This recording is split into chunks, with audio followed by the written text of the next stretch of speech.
So ఇండస్ట్రీకి ఐపల్స్కి చాలా thanks చెప్తున్నాను అండి. యాక్చువల్లీ బాబుకు ఫీవర్ వస్తే టెస్టులు చేపిస్తే డెంగ్యూ ఫీవర్ అనేది కన్ఫర్మ్ అయింది. ఇమ్మీడియట్గా హాస్పిటల్ అడ్మిట్ చేయించాను. ఒక 1 డే వరకు చాలా ఫీవర్ కంట్రోల్కి వచ్చింది. కానీ ఆ తర్వాత ప్లేట్లెట్ డౌన్ కావడం మొదలెట్టింది. 42,000 పడిపోయింది.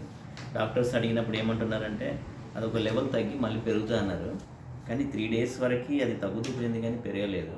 3rd day నుంచేసి కొంచెం పెరగడం స్టార్ట్ అయింది. 42,000 నుంచి 3 days వెయిట్ చేస్తే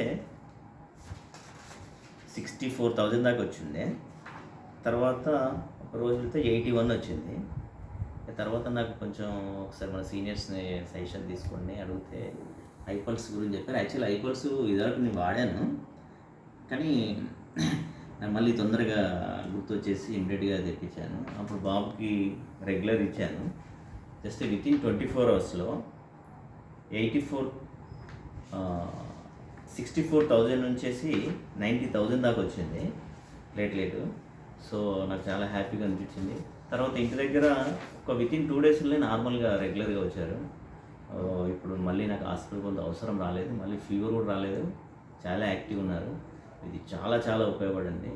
సో మళ్ళీ ఒకసారి ఈ ఐపల్స్కి మరియు ఇండస్ట్రీవా కంపెనీ మేనేజ్మెంట్కి చాలా థ్యాంక్స్ అండి. ధన్యవాదాలు.